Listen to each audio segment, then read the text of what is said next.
દીકરીને વળાવીને બાપ ઉભો છે કે એકવાર જો દીકરી મારી સામું જોઈ લે, છેલ્લી વાર દીકરીનું મોઢું જોઈ લઉં.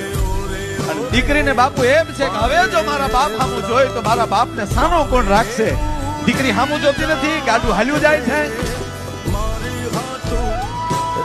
પછી બાપ એમ કે મારી સામું ન જોતો કાંઈ નહીં, પણ જે ગામના જાપે આંબલી ને પીપળી રમી એની જે ઝાડ ઉભા છે એ ડાળું તો જો એ બેટા ઝૂકી ગયો.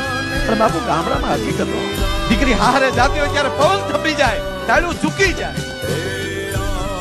અરે છોડો, છેલ્લે દીકરીનો બાપ મળવા જાય ને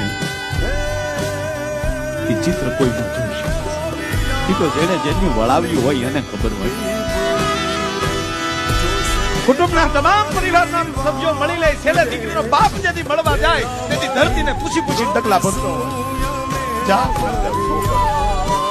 ગાડામાં હળી કાઢી દીકરી જેથી બાપની ડોકે જેથી આકડીયા ભીડી જાય ત્યારે આજુબાજુનું ડાયું મૂકવાનો હાથ મુકાવી બધા મૂકી દે. બેટા હવે બસ, હવે નો રોવાય. બાપ માથે હાથ મૂકીને એટલું કે બેટા હવે રોજ તારા બાપના માથું દુખે, બેટા તારો લઈ જા ગાડા, લઈ જાવ મારો બાપ. પણ જયારે એમ કહેવાય કે પછી એની બેનપણીઓ ને એની આજુબાજુની બાયું દીકરીનો હાથ મુકાવે, પણ બાપના ગાલે બાપુ આમ ત્યાં લીટા પડતા જાય.